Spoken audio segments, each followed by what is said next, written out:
Aqui, ó. Segurança, Já tá por favor, valendo aqui no tempo? palco. Ah, que isso? Por Está favor. desequilibrado. Datena, por favor. Isso aqui é um cirquinho armado, só que eles não contavam. Nem o seu Madruga, nem a Chiquinha, nem o Bananinha. Ninguém contava com a minha astúcia de entrar aqui e atrapalhar o plano comunista do Brasil e do Foro de São Paulo. E muito obrigado. Vote 28. É muita astúcia, né?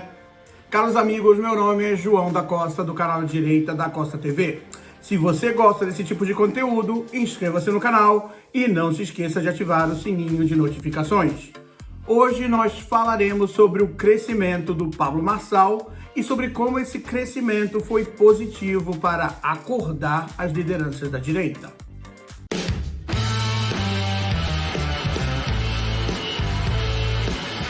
E as eleições municipais no Brasil se aproximam e com elas surgiram algumas novidades no cenário político brasileiro. Nada, no entanto, se compara ao fenômeno político Pablo Marçal. Com o terceiro maior orçamento do país, atrás apenas da União e do Estado de São Paulo, a cidade de São Paulo é a prefeitura cobiçada por qualquer político que tenha ambições de projeção nacional. A disputa pela capital paulista teria sido muito negativa e prejudicial à direita brasileira se não fosse pelo aparecimento da candidatura do Pablo Marçal na corrida pela prefeitura. Por que eu digo que a disputa sem o Marçal seria negativa? Porque os candidatos que estavam disputando antes, à exceção da Marina Helena do Novo, eram todos de esquerda e de centro-esquerda. A direita tinha cometido o erro abissal de sacrificar um prefeito de direita em São Paulo para favorecer um acordo com o PL. O PL acolheu o Bolsonaro e por isso devemos ser gratos, mas o partido tem mostrado em mais de uma ocasião que se beneficia do bolsonarismo, mas não devolve esse apoio na hora de construir uma estratégia nacional da direita brasileira. E o Bolsonaro é o maior líder político da história do Brasil, mas não é perfeito. Ele deu uma fraquejada com a disputa pela prefeitura em São Paulo ao escolher o esquerdista Ricardo Nunes como candidato para prefeito e rejeitar uma candidatura puro sangue de direita. Grande erro. Pô, Bolsonaro, a gente até te entende, tá? É PL, mas não dá para aceitar. A direita brasileira ainda não entendeu que é maioria no Brasil inteiro e que não pode se dar ao luxo de negociar candidaturas com a esquerda, com o PL ou com o Centrão. O povo brasileiro de direita tem critérios, princípios e valores claros e não vai aceitar passivamente um apoio do Bolsonaro só porque ele teve que ceder nas negociações com o PL ou com o Centrão. Não adianta tentar passar perfume. O Ricardo Nunes é de esquerda. É aquela esquerda meio tímida, meio chorosa, mas não deixa de ser esquerda por isso. E os cidadãos de São Paulo merecem um candidato verdadeiramente de direita. Sem o Pablo Marçal, a Marina Helena seria a única candidata genuinamente de direita na disputa, muito pouco para resistir aos ataques do consórcio de hienas esquerdistas, tais como o invasor de terras Guilherme Boulos, o bunda mole desequilibrado do Datena e o próprio Ricardo Nunes, que diz ser de centro-direita, mas só tem secretários de políticas públicas podres de esquerda. O argumento de que o paulistano não vota na direita é uma falácia asquerosa alimentada pela imprensa comunista local para tentar afastar uma candidatura de direita na cidade. E dizer que o Bolsonaro perdeu para o Lula em São Paulo em 2022 e que por isso a direita não tem como ganhar na cidade, só pode ser piada. Para começar, usar os dados das eleições presidenciais de 2022 é uma ofensa à inteligência dos brasileiros. A eleição para presidente de 2022 foi claramente fraudulenta. Não dá para usar seus números e tendências para tirar nenhuma conclusão radical sobre qualquer estado ou cidade do país. O argumento da força da esquerda em São Paulo é tão falso que com apenas 2 meses de campanha, o Pablo Marçal já assumiu a liderança nas pesquisas do Instituto Veritas, a empresa de pesquisas que costuma acertar mais. Tem outras pesquisas com informações diferentes, como as do Datafolha, por exemplo, mas sinceramente, a pessoa tem que ter tomado muita urina morna na infância para acreditar numa pesquisa Datafolha. A entrada do Pablo Marçal no páreo desmantelou o castelo de cartas que a esquerda tinha montado em São Paulo. O PSOL lançou o inútil parasita do Guilherme Boulos, contando com o apoio do desequilibrado do Datena nos debates para se aproveitar do bundamolismo do Ricardo Nunes e assim ganhar a prefeitura. Dessa forma, o Boulos, um vagabundo invasor de propriedades privadas, ganharia projeção nacional para voos mais altos. Esse cenário de pesadelo não deveria ter sido permitido pelo Bolsonaro. A candidatura ideal da direita para a prefeitura de São Paulo era a do Ricardo Salles, mas o Bolsonaro foi voto vencido dentro do PL. Com a conformação desse cenário cabuloso, o Pablo Marçal decidiu entrar em ação. No começo, ele desmascarou as candidaturas falsas que só existem para parasitar o dinheiro público e dar apoio logístico ao Boulos, tais como as candidaturas do Datena e da Tabata Amaral, que fazem jogos de cena e falam muita besteira, mas já mostraram que estão lá só para tumultuar. Além disso, era necessário mostrar ao paulistano que o Nunes era um boneco de ventríloco da esquerda. Após levar uma cadeirada do Datena, numa cena que deu volta ao mundo e mostrou o nível dos candidatos esquerdosos em São Paulo, o Pablo Marçal tem dado indicações de que focará agora nas propostas e ideias nessa reta final da campanha.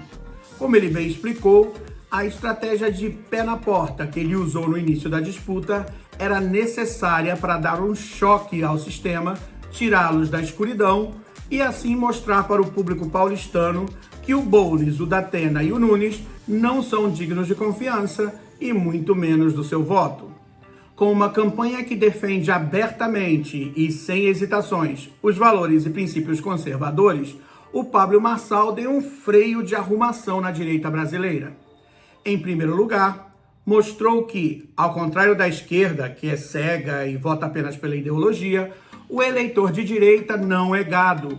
O apoio do Bolsonaro é relevante e ajuda na campanha, mas não determina o vencedor das eleições, principalmente se o candidato apoiado for ruim, como é o caso de São Paulo.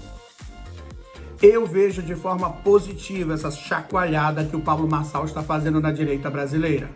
Após alguns avanços na luta contra a ditadura petista, a direita parece ter perdido o impulso, baixado a bola, esfriou a ambição. Acordos políticos podem ser bons, mas a direita não pode se dar ao luxo de não lançar candidato próprio aos cargos mais importantes da nação. Isso vale para a Prefeitura de São Paulo, mas também é válido para os cargos de presidente do Senado e da Câmara de Deputados. Sem a ousadia de forçar um candidato da direita à presidência das duas casas, vamos continuar reféns do centrão fisiológico e da esquerda patológica para sempre. Por isso, apoio a construção de uma candidatura forte, pura e defendida de forma aberta e firme pela direita à presidência da Câmara dos Deputados e do Senado. Para a Câmara, o deputado Marcel Van Hatten, do Novo, deveria receber o apoio imediato da direita. Afinal de contas, nós vamos negociar o que com o centro? Depois que eles chegam à presidência das duas casas, eles esquecem as promessas e praticam o fisiologismo de sempre. E, portanto, fica aí uma mensagem para o Bolsonaro. O Brasil te apoia e te defende, mas o apoio não é cego, não é incondicional. Nós não somos gado. Quem vota de cabresto é a esquerda. A direita é forte o suficiente para ganhar qualquer disputa no Brasil. E você vê isso todos os dias nas suas viagens pelo Brasil. Até no Nordeste, o PT tem perdido força em cada um dos ciclos eleitorais. O embate contra a esquerda deve ser frontal, aberto e sem hesitações. Mesmo tendo que negociar com o presidente do PL, lembre-se que o PL seria um partido nanico sem a direita. E derrotar a esquerda é uma missão sem tréguas. Para terminar, eu deixo o vídeo que catapultou o Pablo Marçal para a liderança da corrida eleitoral. Ele desmascara a esquerda e mostra que a direita não desistiu de São Paulo. Dá para confiar cegamente no Pablo Marçal? Não. Ele é muito recente na política, Mas ao contrário de muitos traíras do passado, pelo menos ele não tentou se eleger pedindo apoio ao Bolsonaro. Ele sacudiu o marasmo da direita e mostrou que a direita pode vencer sozinha com propostas e valores conservadores. Isso é de uma importância estratégica no momento histórico em que o Brasil enfrenta uma ditadura e a catástrofe econômica de um governo petista corrupto e incompetente. Estado de São Paulo. Obrigado pela pergunta. Minha proposta número 1 é tirar você da prefeitura. A número 2 é fazer o Boulos, se ele tiver sonho de ser prefeito, mudar de cidade, que aqui nessa cidade, enquanto eu estiver na política, ele nunca vai sentar essa bunda dele nessa cadeira de prefeito. A proposta número 3 é fazer com que essa cidade tenha um negócio chamado empresarização. Eu sou filho de faxineira, meu pai é funcionário público aposentado, eu vim da escola pública.